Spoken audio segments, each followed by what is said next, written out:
sommaire de cette édition, au Soudan, le Conseil militaire de transition qui assure l'intérim au pouvoir a suspendu ses discussions avec l'opposition ce mercredi. Au Cameroun, un avion militaire de l'armée qui avait à son bord 7 personnes a craché dans la localité d'Oku, dans la région du nord-ouest, faisant un mort. Et puis la spécialiste kenyane du 800 mètres Margaret Wambi craint que la nouvelle règle controversée sur les athlètes hyperandrogènes ne signifie la fin de sa carrière.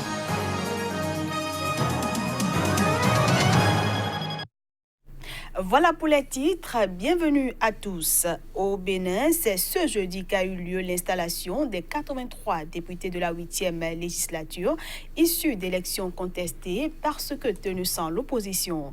La cérémonie a été présidée par Wallis Zoumarou, le doyen d'âge de la nouvelle Assemblée, comme le stipule l'article 3 du règlement intérieur du Parlement. C'est d'ailleurs le bureau d'âge qui va présider les différentes sessions du Parlement jusqu'à l'élection du président et des autres membres du bureau. Défini par l'article 15 du règlement intérieur du Parlement, l'élection des membres du bureau peut avoir lieu ce jeudi ou un autre jour qui sera décidé par la plénière. Toujours au Bénin, la cour d'appel présidée par le juge Toumatou a annulé la décision du tribunal de première instance et s'est déclarée compétente sur le chef d'accusation de la voie de fait dans le dossier de suspension du journal La Nouvelle Tribune par la HAC. La cour a donc condamné la HAC à 500 000 francs d'astreinte combinatoire par jour de résistance. Faut-il le rappeler, l'affaire La Nouvelle Tribune et la HAC étaient en délibéré depuis le 18 avril dernier. Au Soudan, le Conseil militaire s'est retiré du dialogue mis en place depuis lundi dernier pour parvenir à un accord sur une période de transition politique en vue d'élections démocratiques. La suspension devrait durer 72 heures selon le Conseil militaire. Des manifestants soudanais se sont rassemblés devant le QG de l'armée après que le Conseil militaire au pouvoir au Soudan ait suspendu ce mercredi les discussions sur la transition politique jusqu'au démantèlement des barrages routiers érigés par les manifestants hors du lieu du principal sit-in à Khartoum. La suspension devrait durer 72 heures selon le Conseil militaire. Nous allons continuer la manifestation paisiblement. Nous ne partirons pas tant que nous n'aurons pas obtenu satisfaction. Nous surveillerons le Conseil législatif et le Parlement pour être certains d'avoir les droits des martyrs. Nous ne céderons pas au sujet des droits des martyrs. Cela devrait être une des priorités du nouveau gouvernement avant le procès de la corruption, car la chose la plus importante dont nous avons besoin est le droit des martyrs. Le dialogue entre le Conseil militaire et la coalition civile avait pourtant bien commencé lundi dernier, leur permettant de se mettre d'accord sur une période de transition politique de 3 ans avec un parlement de 300 membres, mais surtout un gouvernement essentiellement composé de civils, ce que les manifestants exigent depuis le lancement de leur mouvement en décembre dernier. Nous avons décidé de suspendre les discussions pendant 72 heures pour préparer le terrain à la conclusion d'un accord sur la transition, a déclaré le chef du conseil militaire, le général Abdel Fattah al-Burhan, dans un discours à la nation retransmis par la télévision publique ce jeudi avant l'aube. Le dirigeant de ce conseil, qui avait évincé le 11 avril le président Omar El-Béchir, n'a pas totalement fermé la porte aux négociations sur un transfert du pouvoir aux civils, mais il a mis la pression sur les chefs de la contestation pour qu'ils contrôlent mieux leurs troupes.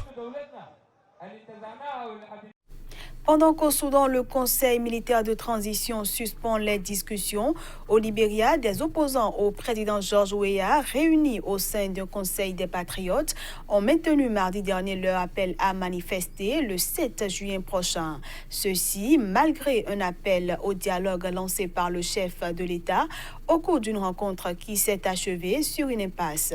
Durant cette manifestation, l'opposition entend appeler le président Weah à démissionner ou à trouver une solution aux souffrances de la population. L'opposition libérienne a prévu de manifester le 7 juin prochain, malgré un appel au dialogue lancé par le chef de l'État. Réunis au sein d'un creuset dénommé le Conseil des Patriotes, les organisateurs entendent réclamer à cette occasion que le président Weah démissionne ou trouve une solution aux souffrances de la population, alors que le pays fait face à d'importantes difficultés économiques. Ce creuset, qui réunit des partis politiques d'opposition, des associations de la société civile et des syndicats d'étudiants, n'a pas voulu présenter ses revendications lors d'une rencontre sollicitée par George Weah en présence de représentants de la CEDEAO, de l'ONU et de responsables religieux. Le président George Weah, qui estime que ces revendications auraient pu être mises sur la table lors de ce dialogue plutôt que lors d'une manifestation de rue, a promis de protéger ceux qui manifestent et ceux qui ne manifestent pas, tout en évitant un retour des violences du passé. Des responsables politiques libériens ont été accusés de vouloir créer autour de cette manifestation des tensions entre l'élite américano-libérienne, descendante d'esclaves affranchis qui dominent la vie politique au Libéria depuis 170 ans, et les autochtones dont fait partie George Weah. La communauté internationale s'inquiète des risques de violence pendant cette grande manifestation, la plus importante depuis l'arrivée au pouvoir de George Weah en janvier 2018. Au Cameroun, un avion militaire de l'armée qui avait à son bord 7 personnes a craché dans la localité d'Oku, dans la région du Nord-Ouest, dans l'après-midi du 13 mai dernier. Suite à ce crash, le gouverneur représentant personnel du ministre de la Défense est allé porter le message de réconfort du président de la République, Paul Biya, aussi rescapé de cette tragédie qui a fait un mort. Ces derniers sont pris en charge à l'hôpital militaire de Douala. Reportage Narcisse Ouma. Un mort et 6 blessés. C'est le bilan de l'accident d'un hélicoptère de l'armée de l'air camerounaise survenu le 13 mai dernier à Oku, département de Mbui, dans la région du nord-ouest du Cameroun. D'après le communiqué de presse du ministre de la Défense rendu public le même jour, l'accident s'est produit par un ciel agité. Les 6 survivants ont été transportés par voie aérienne à l'hôpital de la garnison militaire de Douala, où ils sont sous soins intensifs. Le pilote, le copilote, le mécanicien navigant, les sous-préfets des arrondissements de Noni, Mboum et Oku ont reçu la visite du gouverneur de la région du littoral, Samuel Dieudonné Iva Diboa. Le gouverneur est allé leur transmettre les encouragements et le réconfort du chef de l'État, chef des forces armées. Envoyé par le chef de l'État et le ministre de la Défense pour présenter les encouragements du chef de l'État à ses blessés. Présenter également les condoléances du chef de l'État à la famille du commissaire décédé et leur dire une fois de plus que les pouvoirs publics ont pris en charge cet internement dans cet hôpital militaire. Le gouverneur a réaffirmé l'engagement du gouvernement à être aux côtés de tout fonctionnaire de police et de tout militaire qui s'engage à travailler pour la nation, quelles que soient les conditions difficiles dans lesquelles il peut se retrouver. En attendant, une enquête a été ouverte selon les sources sécuritaires. On parle sport à présent. Depuis le 8 mai dernier, la Fédération internationale d'athlétisme oblige certaines athlètes telles que Caster Semenya, Evangeline Makena et Margaret Wambi à prendre des médicaments pour limiter leur niveau de testostérone. La spécialiste kenyane du 800 mètres, Margaret Wambi, craint que la nouvelle règle controversée sur les athlètes hyperandrogènes ne signifie la fin de sa carrière. On la suit. Je suis inquiète maintenant. Je suis inquiète pour ma carrière parce que j'ai toujours su depuis mon enfance. J'ai grandi en sachant que l'athlétisme serait ma carrière. Donc à cet instant, je suis tellement déçue par cette réglementation. Je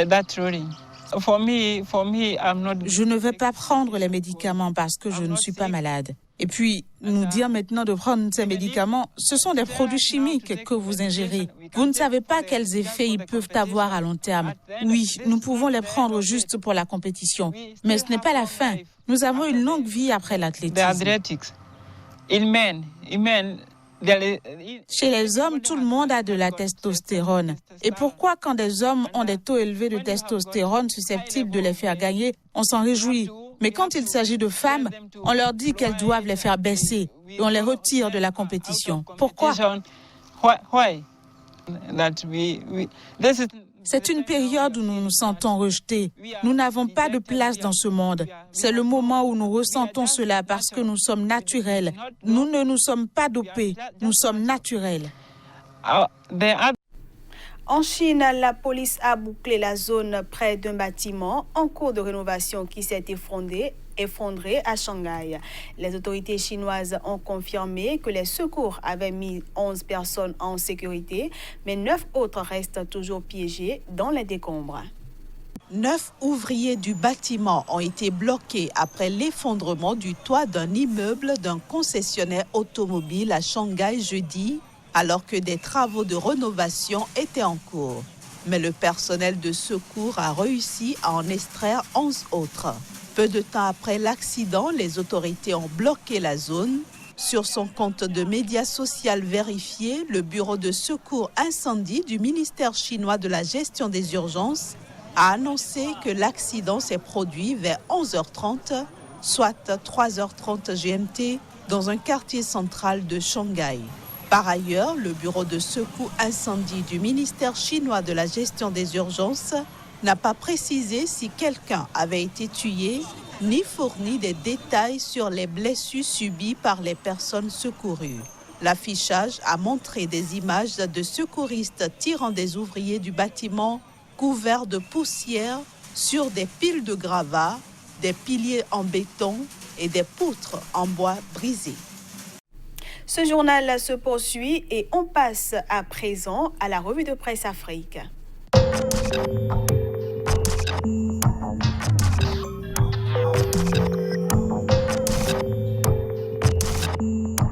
Bonjour et bienvenue à chacun et à tous.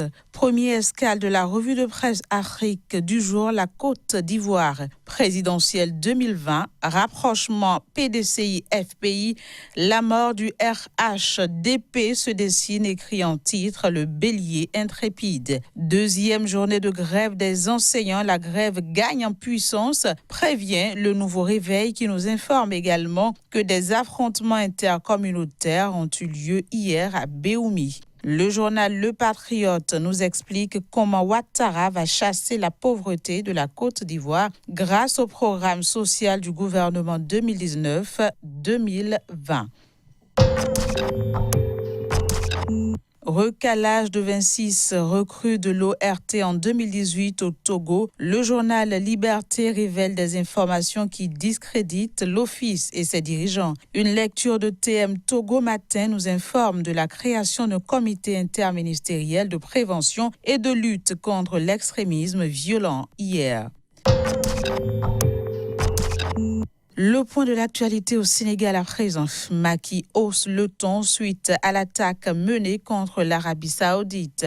Sud Quotidien informe que Macky s'engage dans la lutte contre le terrorisme et l'extrémisme violent en ligne suite à l'appel de Christchurch. Vox Populi nous apprend que le FRN suspend sa participation au dialogue politique national en attendant que Macky prenne en compte ses exigences.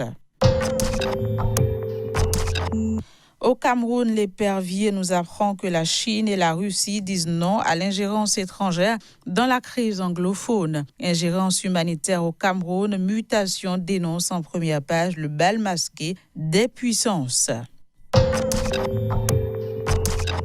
Puis, dernière escale, le Burkina Faso, le pays révèle en titre que l'Union européenne est préoccupée par la montée des violences terroristes et communautaires. Crise à la poste Burkina Faso, le gouvernement invite les agents à reprendre le travail. Peut-on lire à la une de Sidouaya, fronde sociale au Burkina Faso, l'Express du Faso dénonce la frilosité du gouvernant. Voilà, c'est la fin de cette revue de presse.